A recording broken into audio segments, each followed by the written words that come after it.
Shabbat Shalom. Another week of all kinds of things happening in the world, and how to keep our hearts and our heads cool. It's not always easy, but perhaps the text of today have to do with that and help, perhaps. A question of today is with this text in the fourth book of the five of the Bible, the first five books. The question is, what do animal sacrifices have to do? What do they have in common with the with the high priestly blessing? And I'm talking about sacrifices of animals in the New Testament. We'll come to the answer. Let's read the text first in the book of Numbers, chapter 6, verse 1 through 6, part of the greater text of Numbers chapter 4, verse 21 through 7:89, and every week of the year we make a choice so that we don't read everything, but come to a study. And this is the one today. Let's read it right now. Adonai, the Lord, spoke to Moses, and he said, "Speak to the children of Israel, and tell them, when either man or woman shall make a special vow, the vow of a Nazirite, to separate himself or herself to Adonai, he shall separate himself from wine and strong drink. He shall drink no vinegar or wine, or vinegar or fermented drink, neither shall he drink any juice or grapes, nor eat fresh grapes or dried. All the time of his separation, or hers, he shall eat nothing that is made of the grapevine, from the seeds even to the skins. All the days of his or her vow of separation, no razor shall come on their heads until the days are fulfilled, in which he separates himself to Adonai. He shall be holy. He shall let the locks of the hair of his head grow long. All the days that he separates himself to Adonai, he shall not go near a dead body." The way in which we experience things, situations, suffering, gladness, is colored by our environment. Peer pressure, tradition, the way we always did things, the way we have perceived, because our culture is telling us to do this without us even being aware of it many times, often, or none at all. The way in which we feel is not ourselves, is not of ours, not only at least, but colored by the responses of people with whom we socialize or have socialized and have been in touch with and have a relationship with. The manner on which we deal with things in our lives is influenced by what we are used to. And there is a situation of a man with his family, wife and 9 kids and animals in and around the house, and he's getting crazy because of the chaos around him, balagan all over, and every day and night. So he goes to his rabbi and he says, "Rabbi, I'm getting crazy because of this. Can you help me, please? Do something. Give me money to buy a big house or a castle or something." And the rabbi says, "Well, let me think about it. Yes, I think I can do something for you. You tell me you have a wife and 9 kids and animals around the house. Put all the animals in the house." "Rabbi, you realize what I was just saying?" Yes, I understand. Of course. Do what I say. I'm the rabbi, yes? Do what I say and things will be interesting. This is your experience. Come back next week. Tell me what it is. So he comes back next week and he says, "Rabbi, I'm getting crazy. I was getting crazy, now I am crazy. Thank you very much." No, says the rabbi. This is part 1. Part 2 comes now. Take all the animals out of the house, back into, as it was, back as it was, the animals in or around the house, but not always in the house, and with your 9 kids, and come back next week. Bye, see you. And the man goes and comes back next week and he says, "Rabbi, this is incredible. A miracle took place." What? Tell me, says the rabbi. And the man says, "Well, it feels so different now. But you did something? Did you expand your house? Did you extend it? No, says the man. He said, I just did what you told me to do, and the house is the same with the wife and the 9 kids and the animals in or around. And it feels like it's so good. Good, says the rabbi. This is what I wanted you to experience. The same thing viewed by 2 different people. The man was a different before than after, and the same situation is experienced in a total different manner. The art of living is to learn to experiencing and feeling and having relationships in a way that has been reset from time to time. That's not dull. This will make sure that we don't make mistakes by which we can get into trouble, by mistakes to ourselves, hurting inside where we don't have to, if we realize that our interpretations and our experiences are sometimes depending on learned patterns that we could break through if we want to. And it also helps to reset from time to time, because then we are able to, when we really come into trouble, and injustice takes place against us, we're able to handle it. And it takes care of us in such a way that we are not vulnerable. And it helps us to look around further and to enlarge our circle around us when we do something or undergo something. Looking further than the small world as usual. Every now and then we need a moment or a small, a short period of time in order to see through our manner of feeling and watching and experiencing, and to restore or reset. Every week we're supposed to do this, but I don't know if that helps and works. And each year at the beginning of the feasts, and you think you can do it on your own, but that's not so. So it's very much the question what you cannot, the question how you can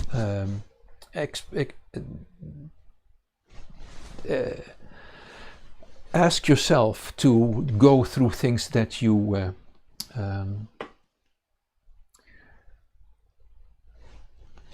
when in a different way than when you are challenged by other people. So that's what I want to talk about. And according to the text in the New Testament, Peter asks us to grow into our spiritual discernment in order to determine if what we undergo and what we experience is just or unjust. We need to be very honest to each other, to ourselves. We need to learn to do that. Break through the political correct answers and responses and thoughts, and realize that when we do something wrong, we can expect results. Don't throw a stone, a brick into someone's house, break the window, and then with a very pious face we say that we are in the middle of a spiritual warfare and stuff like that. And that we need to suffer unjustly. Don't say that the devil is focusing on you while you still have this brick in your hand. But if you suffer because someone really attacks you in a dishonest way, then it's okay. You can go to the police, and yes, you can go to have justice done to a judge and stuff like that. But also when something happens and there is nothing that you can do, learn to take it in and have this strong basis within yourself, this strong foundation on which you can build and go back into, because inside us, our bodies are the temple and God's presence is inside. That's where we are safe.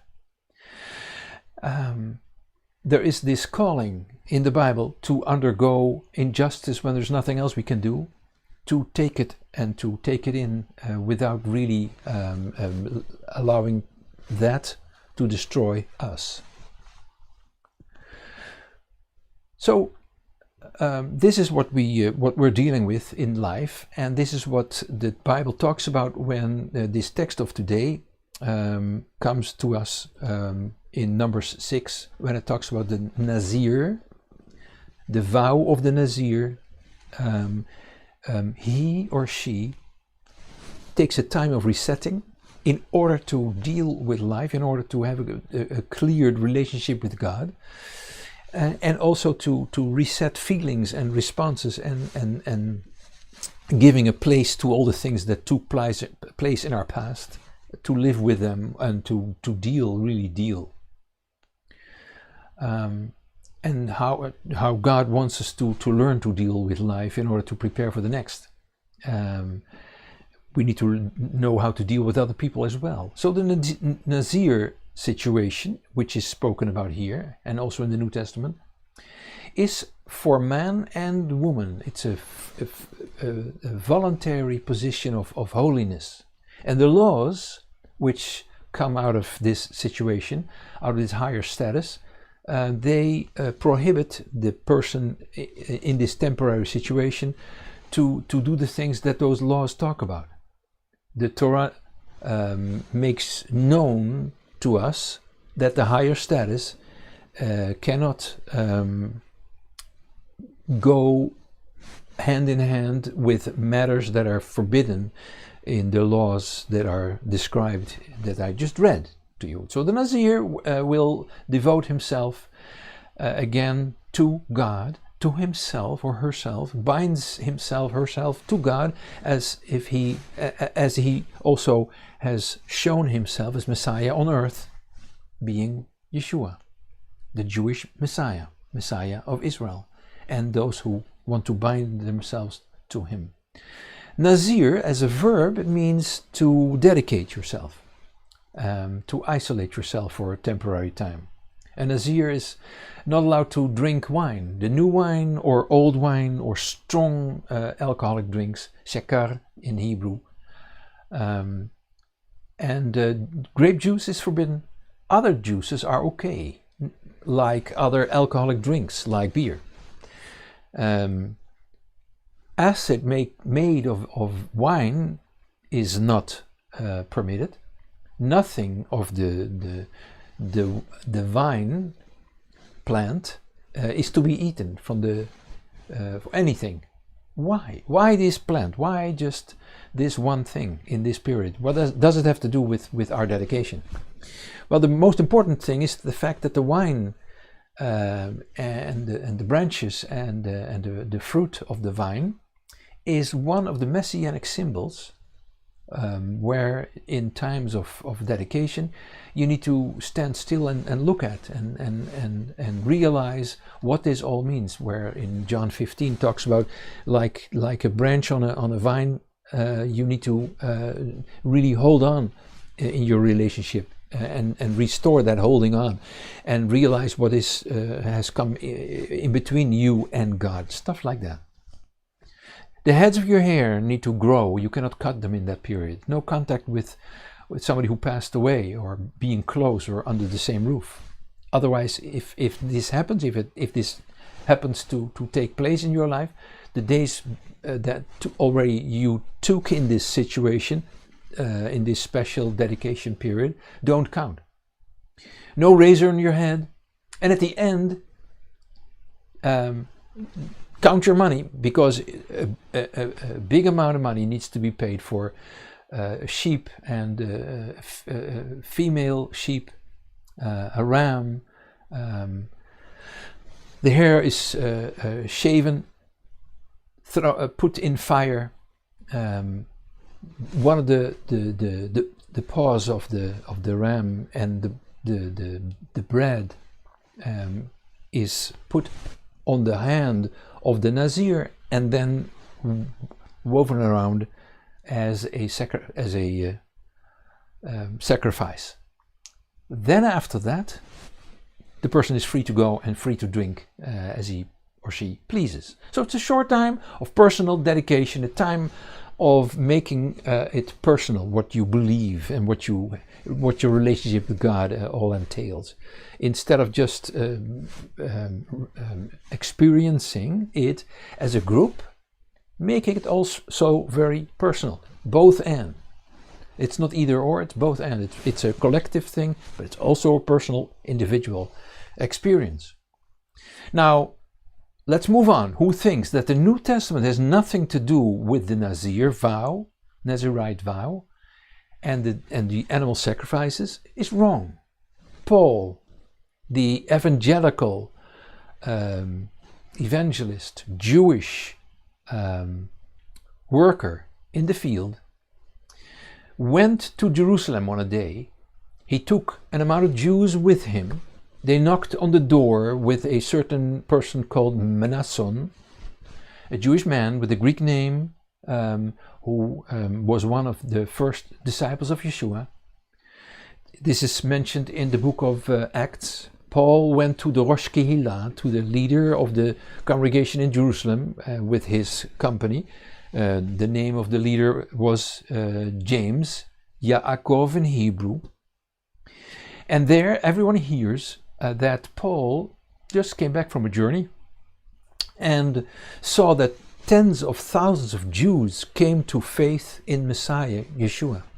They were Jews who kept the commandments of Torah, and they continued to keep the laws of Torah. Paul was gladdened with that because he proclaimed that and also did it himself. Now the translators in the Dutch language, which is my language, my mother tongue, make a mistake in the translation, perhaps also in your language, in your Bible. We'll look it up in Acts chapter 21, verse 20. In many Bibles, it's written, and it comes on the screen as well. They, when they heard it, how much success Paul had experienced, they glorified God, and they said to the leader of the congregation, "You see, brother James, Yaakov, how many tens of thousands there are among the Jews of those who have believed, and they're all zealous for the law." Tens of thousands. In the Greek text, the original text, it says tens of thousands, and many translations make it into thousands, which is not nice, which is fake news. Don't do that with the Bible. If you revere God's word, don't do that. So there. This leader of the congregation is really glad with the news and immediately tells Paul that there is work to do. An amount of guys in Jerusalem want to also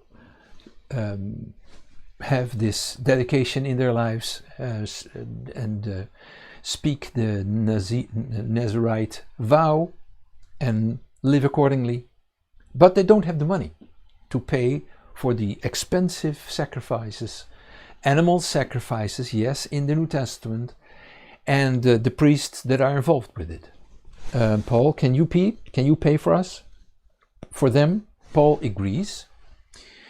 And we read in verse 26 that he does that, and he immediately takes that into action, brings it into action. It says in verse 26, "Then Paul took the men, and the next day purified himself with them, when they went to the mikvah, the ritual bath, took them into the temple." When you are close to the wall in Jerusalem, the western wall, then you are close to the place where Paul took the guys with him and went inside.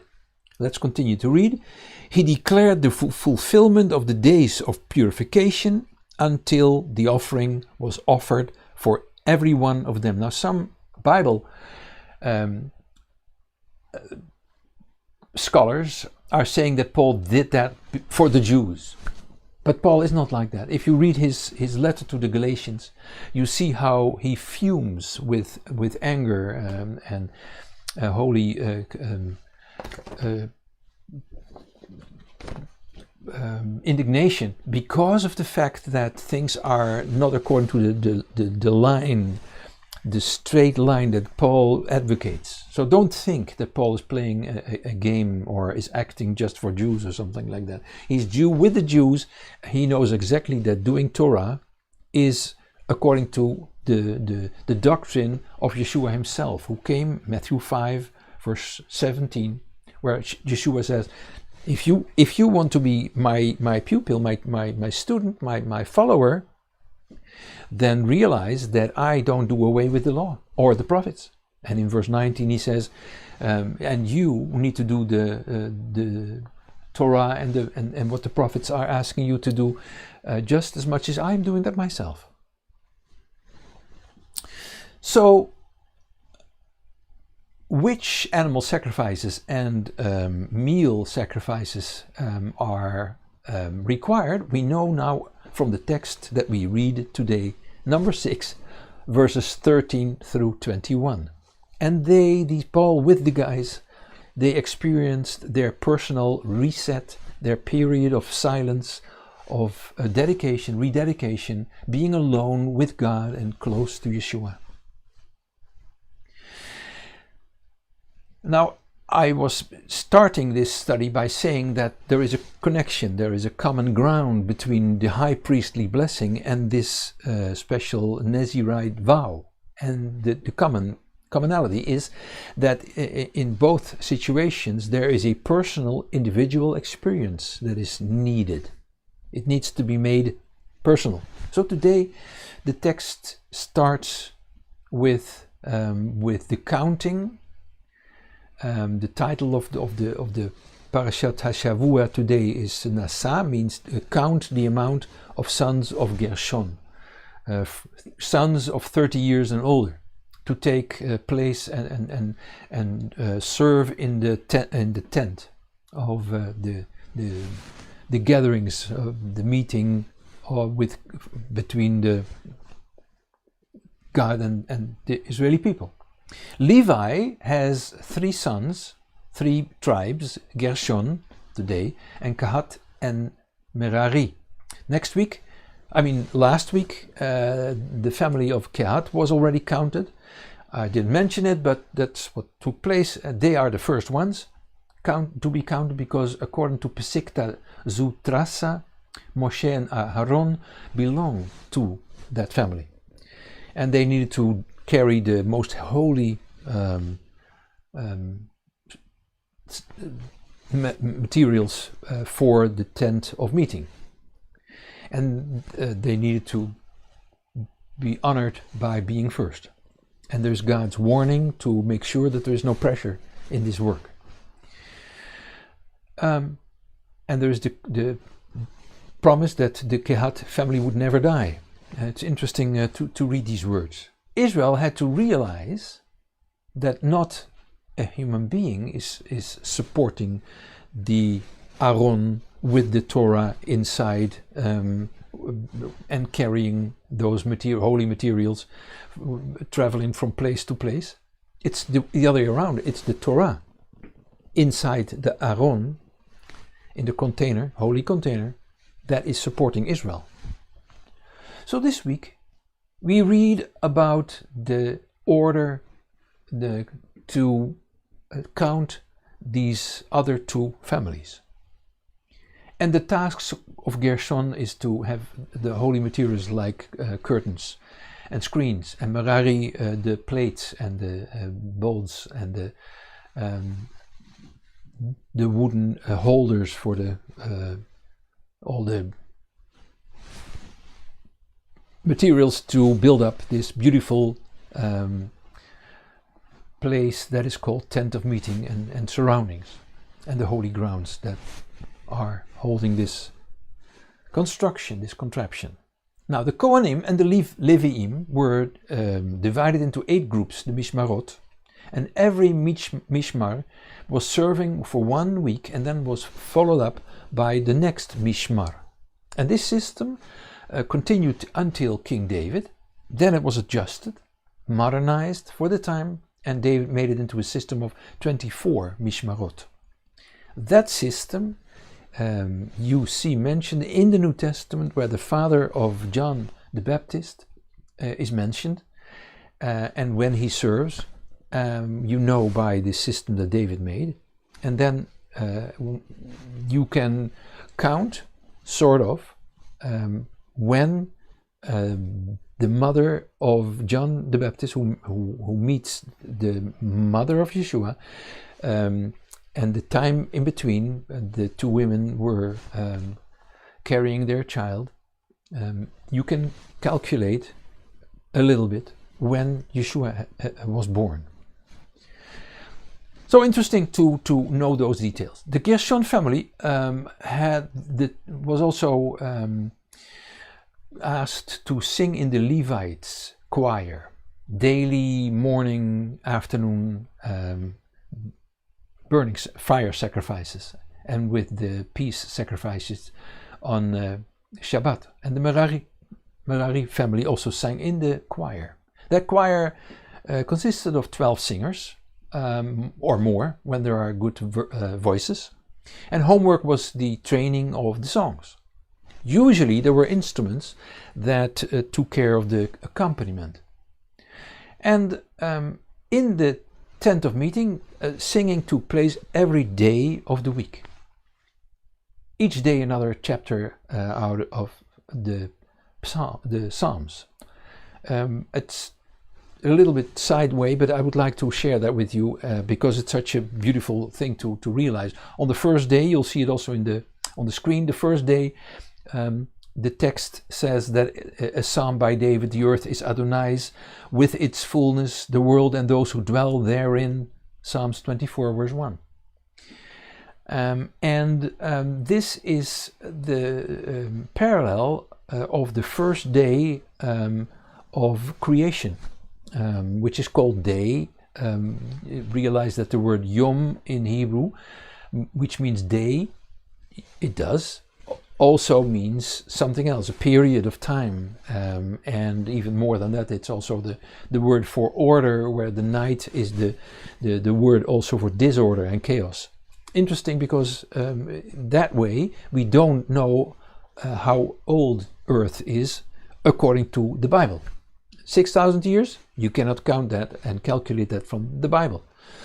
People who say that it's there have made their choice, but that doesn't mean that it is inevitable calculation. There are also different ways of calculating, and it's even safer to say that the Bible doesn't want to have to do with this kind of calculation. That's what it's not written for.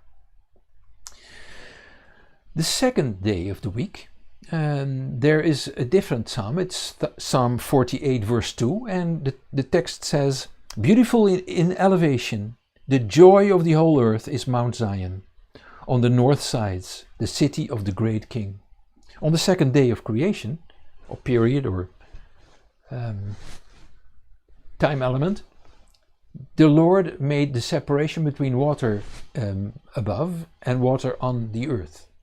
And so he made a place on earth, holy, where he could be on that dry piece of earth. Although 75% of our planet consists of water surface. The third day, which is now Tuesday, Yom Shlishi, the text from Psalm 82 verse 1 says, a psalm by Asaph, God presides in the great assembly, in the midst of the judges he will judge. On the third day in the Bible there was land, but you could only live on the land, you see later on, when there was justice. That's where the flood, the big tsunami, the grand vast destruction of the earth took place when things went wrong. The fourth day. On the fourth day the choir was singing Adonai, you God to whom vengeance belongs, you God to whom vengeance belongs, shine forth. It's Psalms 94 verse 1. On the fourth day the lights of heaven were created, and who worships those lights will be judged, it says in the Bible. There's all things you can do with them, and the wise guys from the east who came to visit the father and mother of Yeshua were led by the heavenly lights, stars, but nothing says that they were worshipping them. They were using them, which is an interesting place in the Bible to look at when this study is over with. Then on the 5th day, it says, "Sing loud to the Eternal our strength. Call with a cry of joy to the God of Jacob." Yaakov. Psalms 81 verse 2. On that day, in that period, the 5th period, the Lord created the millions of kinds of water animals and the birds who wake us with their morning prayer each morning. 6th day, Yom Shishi, the Friday now, for us people, human beings. The text says, Adonai reigns. He is clothed in majesty. Adonai is armed with strength. The world also is established. It cannot be moved. Psalm 93, verse 1.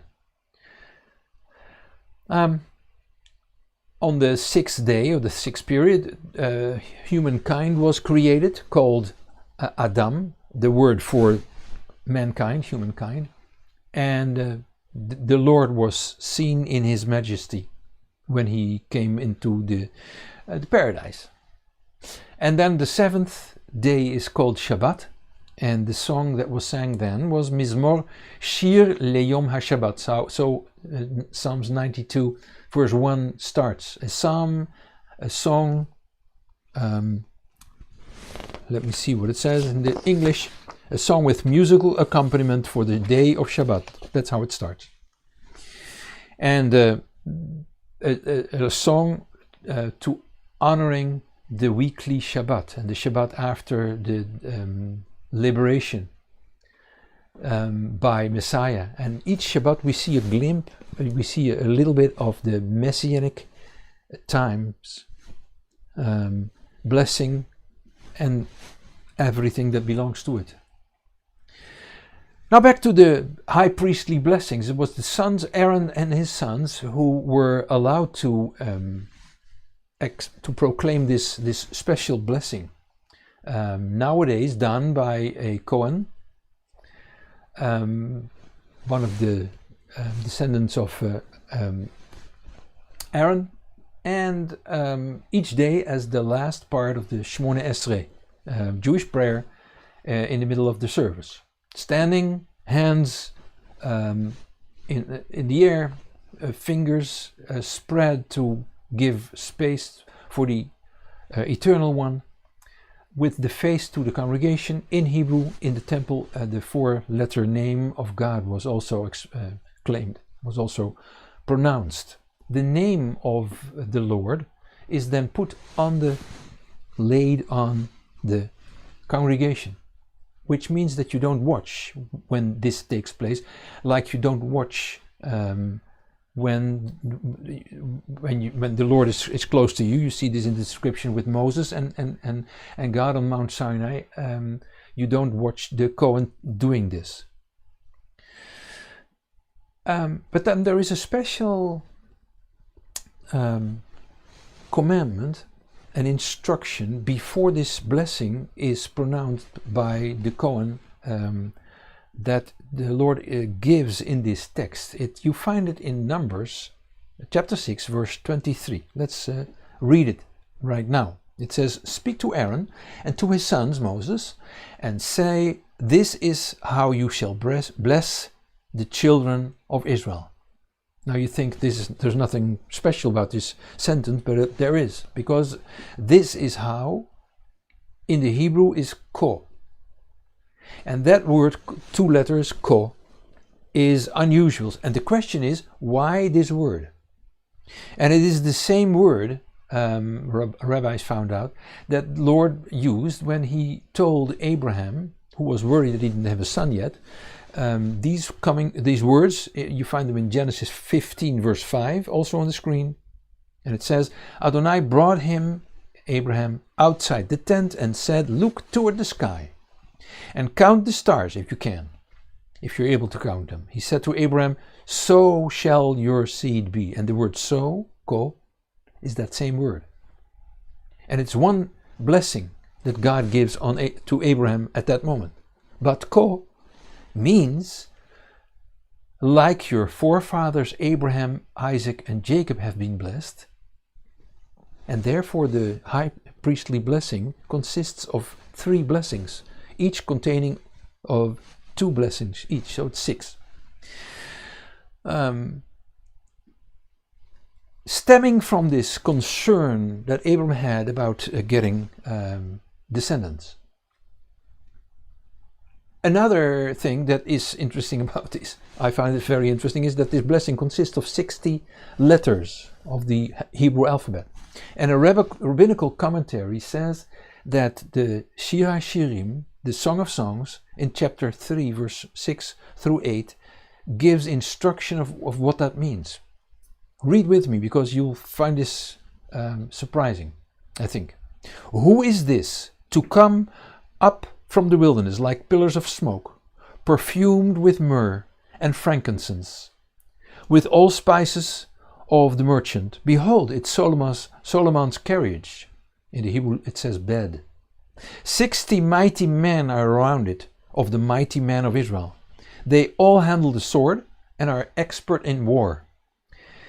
Every man has his sword on his thigh because of fear in the night. Shlomo is the son of King David. His word has to do with peace, God's peace. The bed is the symbol of the Bet HaMikdash, the tent of meeting, first in the desert, later on in Jerusalem, later on or always in a timeless being, the heavenly temple with high priest in the order of Melchizedek, Yeshua. And the 60 heroes that go with it, they are the blessings, the 60 blessings that, because they are watching. This piece of text, Song of Songs 3, verse 6 through 8, you need to see in the context of the fact that the death scene, shall I call it, of David on his deathbed, blessing his son Shlomo and saying, "Be sure, my son, that your sons and their sons," and continuing and so forth and so on, "will keep Torah all their lives, because then you will always have a son, you will always have a king on the throne of Israel." This song is confirming it and says, when you want to obey this special formula that David gave to his son, if you honor that and live according to it, you'll be part of this company that goes through the desert, 60 heroes to protect. You're in the line with Shlomo, and you're definitely destined for your heavenly abode. That makes it special, I think. And then the blessing of Aaron himself, where it says, and this comes on the screen as well, may the Lord bless you and safeguard you. I'll talk about it in a sec, but first this blessing in English. May the Lord illuminate his countenance for you and be gracious to you. May the Lord lift his countenance to you and establish peace for you. And then comes this special sentence, let them place my name upon the children of Israel. I will bless them. So there is this text that we see, and that is this blessing for all of Israel, and yet you need to take it in on a personal level. Yevarechecha Adonai v'yishmerecha, Ya'er Adonai panav elecha v'yichuneka, Yisa Adonai panav elecha v'yasem lecha shalom. That is the text in Hebrew, and what it says is this.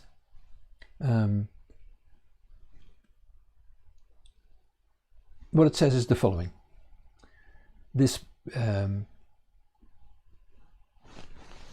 first of all, it talks about 2 blessings in the first sentence. There are 3 sentences, like the three fathers of Israel, Abraham, Isaac, and Jacob.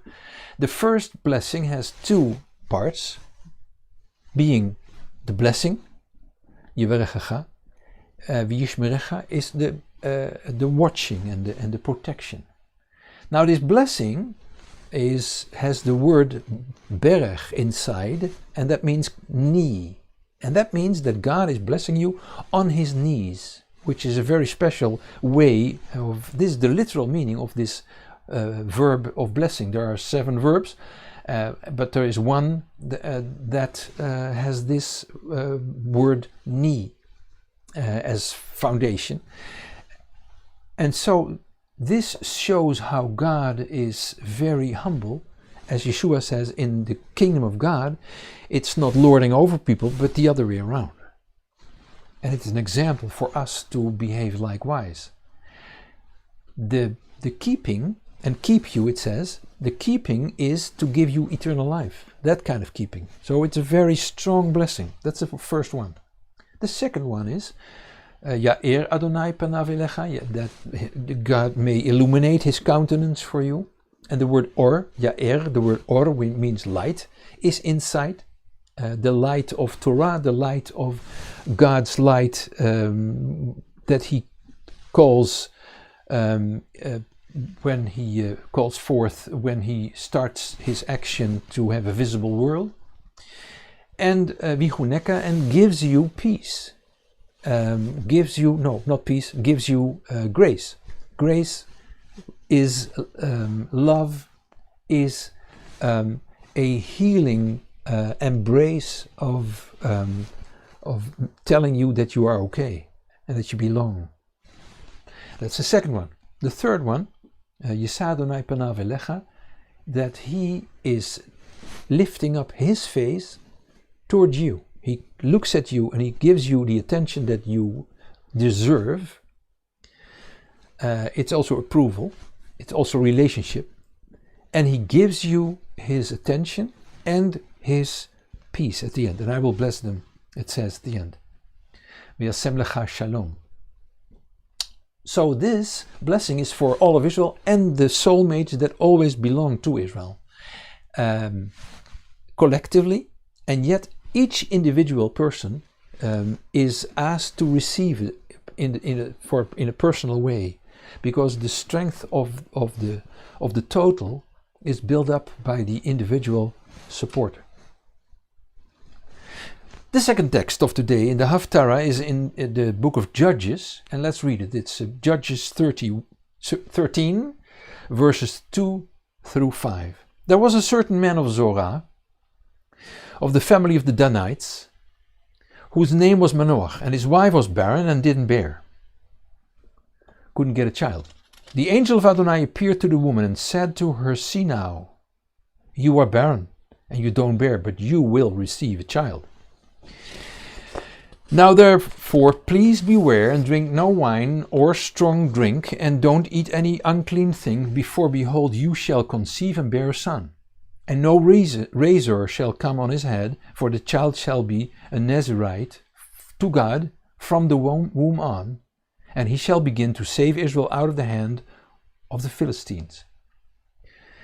So, resetting yourself with this Nazirite vow, which is a text in the Torah and also here in Judges and also in the New Testament, counts for men and women, but there is a difference between men and women. In this piece, you see a restoration of the position of women. There is a difference between men and women. Women are by nature, by spiritual nature, they are able to, it's not always an automatic thing, it's not automatic, not by default, but they are by nature able to come closer to God. Men are in reality only by realizing, and man camps and stuff like that, we are able to get that same level. This is the history of Manoah and his wife. Her name is not even mentioned in this situation.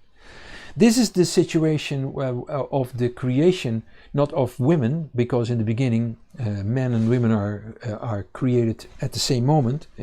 At least read Genesis chapter 1 and you will see that they are created man and woman immediately.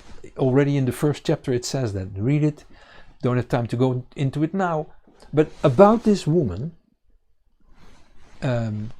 she is made what it says in the Hebrew, a ezer kenegdo. Ezer is a very special word, is used in context with God, who gives his divine help, and this word is used for women, not for men. And then kenegdo, meaning she is the help which is next to her partner. But kenegdo means that she is functionally able, equal, I mean to say, functionally, in a functional way, she's equal to her husband. Tell that to the many religious communities where there is inequality. And this is what the Bible teaches about women. That situation has been damaged when you see the interaction between Eve, the women in paradise, with God and with their husbands. So the spiritual basis of the family of Manoach is the restoration of this woman who is able to talk with this angel. You'll see that in a second. The spiritual basis of the family of Manoach is the wife, because the angel of God is at their territories, on their terrain, on their grounds, but only she has been visited, not her husband. Look at that detail. And she tells her husband what happened. He told her. He does not acknowledge that. He does not acknowledge that his wife is spiritually higher, more developed than him. He should have said, wow, how special that this angel visited you to talk with you. He didn't do that. And in his prayer, which we will read in a second, he does not say, God, please let this angel revisit my wife, to tell her how we should deal with our son who is going to be born. Instead of that, he says in verse 8, read with me on the screen, Manoach entreated God, Adonai, and said, Lord, please let the man of God whom you did send come again to us, not us, to her, and teach us what we shall do to the child who shall be born. Now let's see how God responds to this prayer. He doesn't mention his wife. Manoach would really fit into the congregations, churches where women are not allowed to talk or teach, where women can read Hebrew but they're not allowed to, or like that. Sometimes men forbid that and they cannot read Hebrew themselves. Like Manoach could not speak with the angel because the angel didn't let him. And God plays this game. He listens to the prayer, and in verse 9 you see this humor. Read with me. God listened to the voice of Manoah. Yes, I hear your voice. And the angel of the Lord came again to the who? To the woman, as she sat in the field, and Manoah, her husband, was not with her. It says in a very special, detailed description. I like that because it is the restoration of this of the situation of women, a little bit spoiled in the beginning, but now restored. Not only there, also already with Abraham and Sarah. The original calling of women is this role of contact with God. Literally, therefore, making visible what Ezer Kenegdo means. With Adam and Eve, it didn't go so well, and that's a warning. It didn't go so well in this Garden of Eden. The relationship between Manoach in this piece, in this text, and his wife, we don't even know her name, is to show us that we need to grow, that we now in our times need to grow back to this original calling, position of women. Perhaps that the woman in the paradise made the first mistake. Adam was with her, made the mistake with her. And so in this book of Judges, there's this restoration. Abraham and Sarah, already there, he was the one who was visited, not Sarah. She heard everything, but it was Abraham. So there is already a restoration of the men, but not of the women.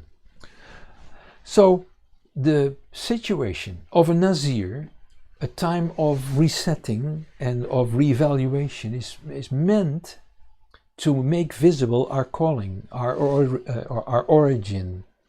That's where the animal sacrifices play their role in that, by closing the period, meant to make ourselves aware of our mistakes and our slip sliding away. I'm not saying that we should do animal sacrifices. When the temple in Jerusalem would be rebuilt, animal sacrifice will be there, as Paul is teaching in the New Testament that there is place for animal sacrifices. You can read it with your own eyes. Question: was Manoah ever aware? Was he aware of his own mistakes and his own? Did he ever realize why he didn't get this visit by the angel? Third text of the main texts today, of the three main texts, is Berit Chadashah, 1 Peter chapter 2, verse 19 through 24. Let's read it. For it's commendable if someone endures pain, suffering unjustly because of the conscience toward God. For what glory, and this text is not saying, oh yes, let's suffer. It says, if there is suffering, let's do it in a very beautiful, godly way. For what glory is it if when you sin you patiently endure beating? If you're guilty, that's not what this thing is talking about also. But if when you do well you patiently endure suffering, that is commendable with God. For to this you were called, because Messiah also suffered for us, leaving you an example, that you should follow his steps. He did not sin, neither was deceit found in his mouth. It says in the book, in the Isaiah, when he was cursed, he didn't curse back. When he suffered, he didn't threaten, but committed himself to him who judges righteously, the judge. His own self bore our sins in his body on the torture pole, so that we, having died to sins, might live to righteousness. By his stripes you were healed. This text shows how important it is that when evil against us takes place, that we handle that in a way that is fitting servants of the Most High.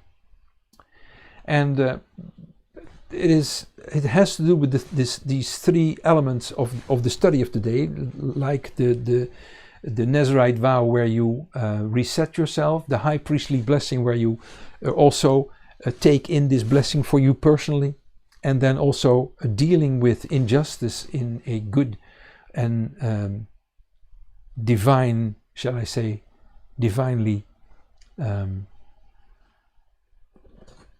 way that a person can be inspired.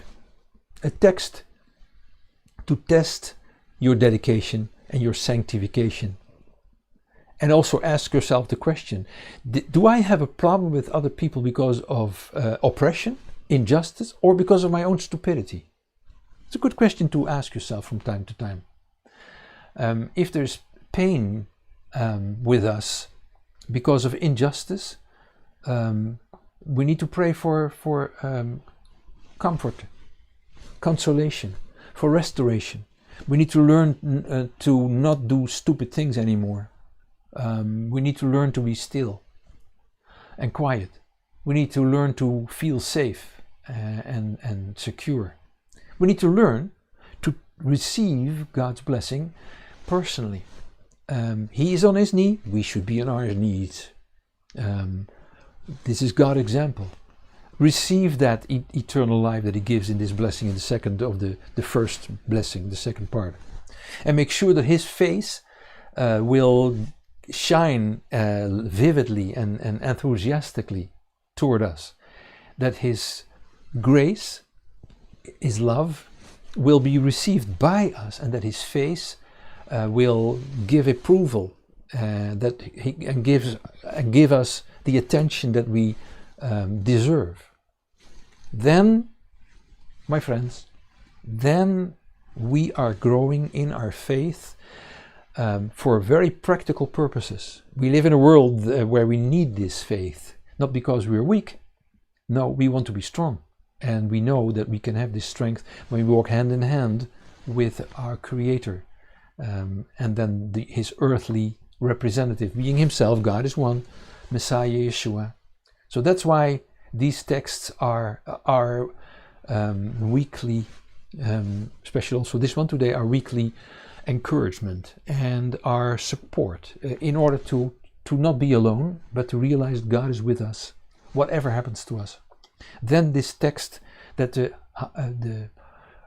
priest, the high priests are expressing, and there is also a practice in the synagogues. Somebody in the place of the high priest can also say these words when it's made clear that it is bimkom, in place of. Then these things can be said, like it is in Hebrew. I did it already. I do it gladly again. Yevarechacha Adonai v'yishmirecha. Ya'er Adonai panav elecha v'chuneka. Yesa Adonai panav elecha v'yasem lecha shalom. Have a good week. Shabbat shalom, and be well.